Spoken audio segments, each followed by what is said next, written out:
is the look of Uruguay? It meets the eye placidly, comfortably, as if it were made partly of Ohio, partly of our western cattle and sheep country. Nothing spectacular. The other countries of South America have all the mountains, all the deserts, all the jungles. Uruguay has none of these, but nearly all of its land is useful. Southeast of Miami, Florida, about 5,000 miles, lies Uruguay. It is only 1/4 larger than Florida.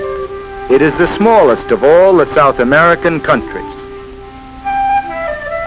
It is wedged in between two big neighbors, Brazil to the north and Argentina to the south and west. The Uruguay River and the great arm of the sea called the Rio de la Plata separate Uruguay from Argentina. And on the shore of the Plata is Montevideo, Uruguay's capital.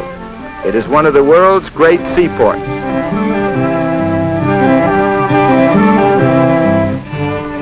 Montevideo is modern. It is 100 years younger than New York or Boston.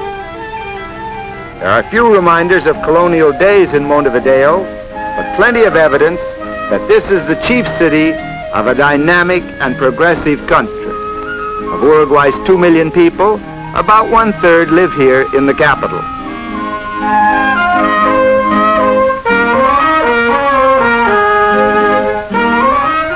Montevideo is modern, but one old tradition thrives. Each year there is a gathering of La Criolla Society to pay tribute to that key man in Uruguay's past and present, the gaucho, the cowboy.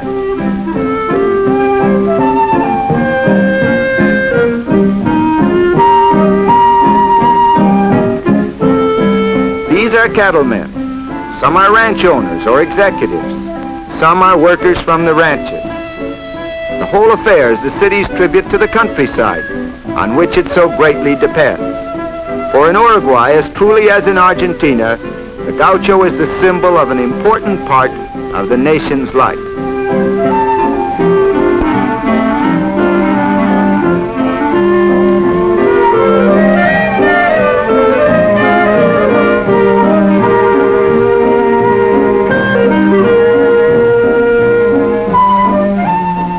Another symbol, La Carreta, Montevideo's tribute to Uruguay's pioneers.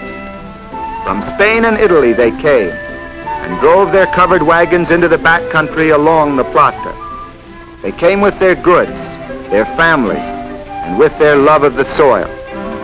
Today their descendants are still working these pleasant farmlands.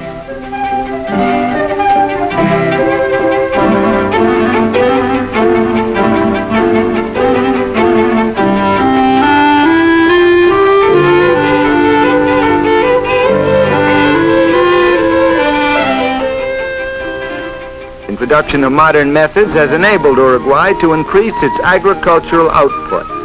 The climate is temperate, the rainfall is dependable, and in the south, in the regions nearest the rivers, the soil is good. These farm workers are drinking mate. To the true Uruguayan, life would be unendurable without this tea-like brew. One of the surprising things about Uruguay, one of the unique things, is that the national minimum wage law and the 8-hour day apply to farm workers. Agriculture claims only a small share, not more than 10% of the country's usable land. But Uruguay feeds itself and even exports a part of its crops. The rivers give Uruguay an easy way of starting farm products, barley, oats, corn, wheat, linseed, toward foreign markets.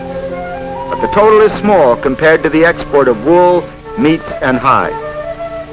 From 80 to 90% of all Uruguay's land is given over to raising cattle and sheep. So we must think of the gaucho, the ranch hand, as Uruguay's #1 worker.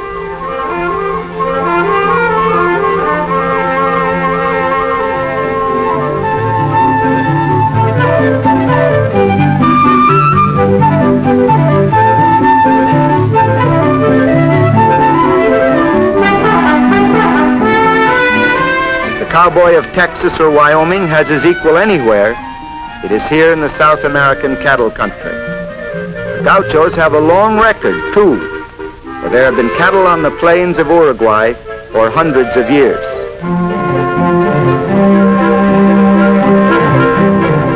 There are 9 times as many sheep in Uruguay as there are people. In proportion to population, Uruguay has about 18 times as many sheep as the United States.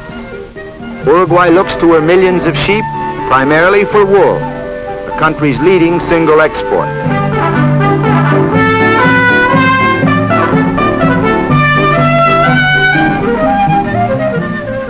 The state-controlled school system reaches every child, even those in the rural areas. Education is free, and it is also compulsory. The government furnishes free textbooks. Later on, these youngsters can go on to secondary school, college, and university, all free, for Uruguay pays the cost of training its lawyers and doctors, its engineers and architects. There is less illiteracy in Uruguay than in any other country south of the United States.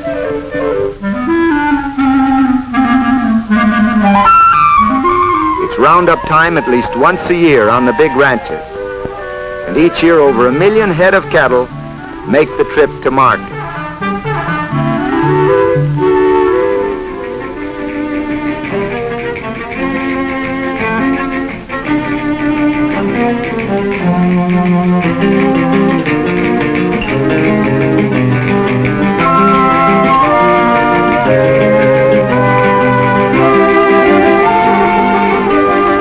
On the outskirts of Montevideo is the largest cattle market in the world. Unlike our stockyards, there are no fenced-in enclosures.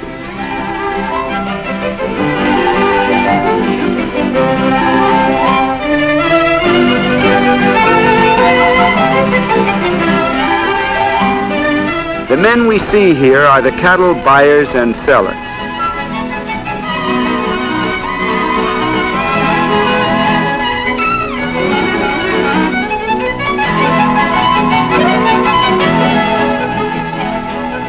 The leaner animals go to the saladero, where their meat is salted.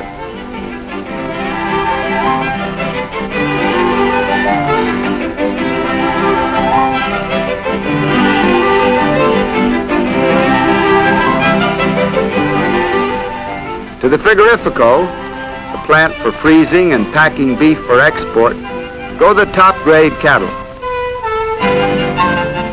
The shower bath gives a good cleansing to their hides and hoofs.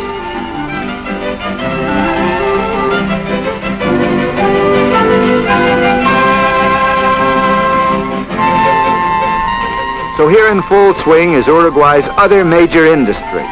All of this beef is for export. The best customers are the British. Today, much of the beef, before it's frozen, is boned. This saves a lot of cargo space. The bones and other waste products will be ground up and exported as chicken feed and fertilizer.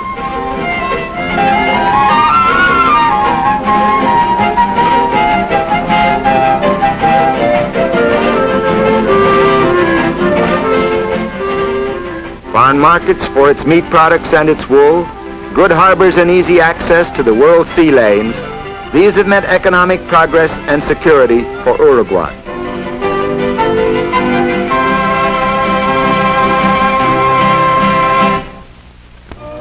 Uruguay's beaches are among the finest in South America. By national law, every Uruguayan is entitled to 2 weeks vacation each year with pay. And a lot of these vacations are spent on the shore. Besides, thousands come here every summer from Argentina.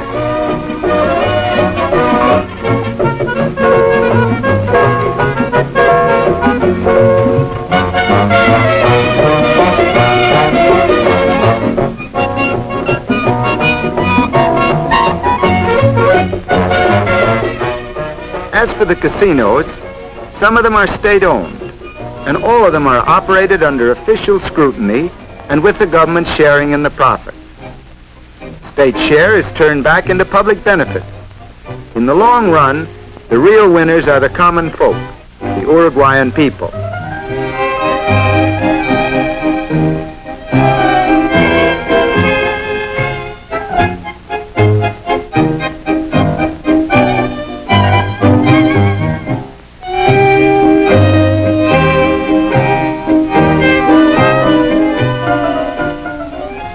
Montevideo, everybody seems to buy tickets for the public lottery.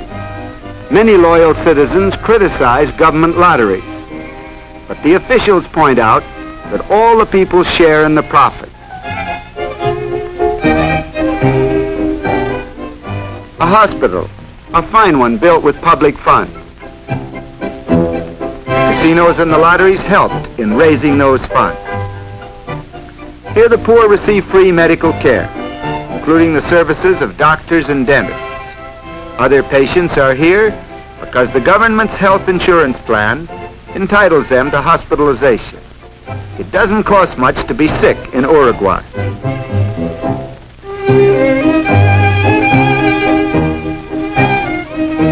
The state-owned banks control all banking throughout the country. Government banks handle nationwide business in insurance, which is a government monopoly, in mortgages, housing, social security, pensions, and other forms of financing public welfare, as well as in straight banking. The whole system, utopian though it is taken for granted by the Uruguayans. Very few people are rich, very few are poor. There is little unemployment, and anybody can retire at 60 with a pension. The state-owned theater, a state-owned hotel, the headquarters of the government's unemployment insurance and pension administration.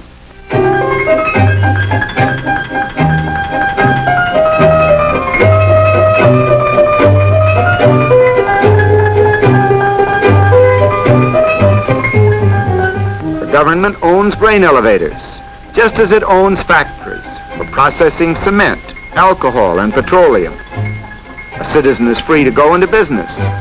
The government will help him. And in many cases, the government will compete with him too.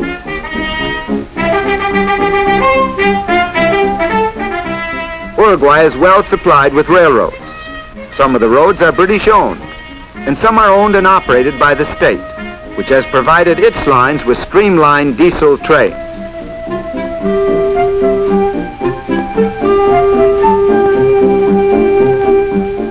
These odd-looking tanks on automobiles are charcoal burners. Uruguay is without oil except by importation, so there's much use of charcoal burned in these tanks to form gas as a substitute for gasoline.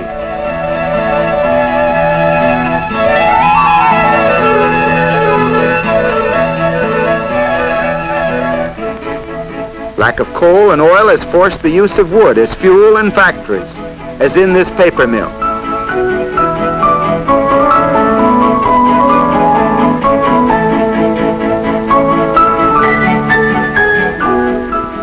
Straw isn't to be used as fuel. That's going into paper.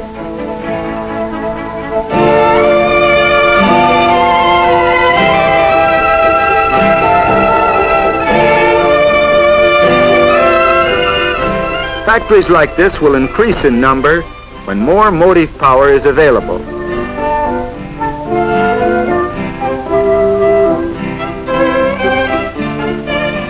To that problem, the new hydroelectric dam on the Rio Negro is a large part of the answer.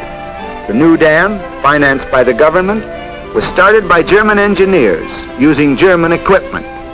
But specialists from the United States are helping Uruguayans finish the job. Even with increased electrical power, Uruguay is not likely to become a manufacturing country on a large scale. It lacks raw materials, especially minerals. The stadium in Montevideo is a particularly good one. The brand of soccer played in the stadium is particularly good too.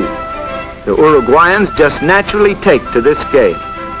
In 1924 at Paris, and again in 1928 at Amsterdam, they won the Olympic Soccer Championship. The stadium seats 80,000. That leaves only about 2 million Uruguayans outside, doing something else.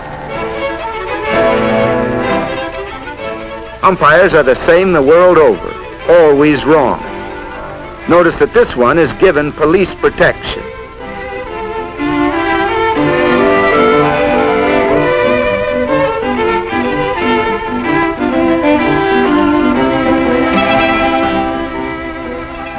crowd is much like a baseball crowd in the United States. One reason why a visitor from the States feels at home in Uruguay. The fundamental and important reason for that feeling is that Uruguay has a large middle class.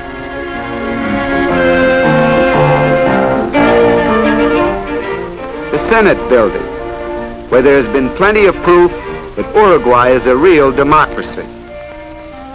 Representatives of the people meeting in this chamber have given the country its amazing structure of laws dealing with labor, education, suffrage, public works, and public health.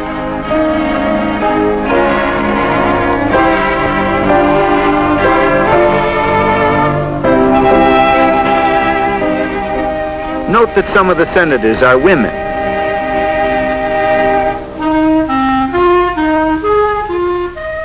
Uruguay has no censorship of news or opinion.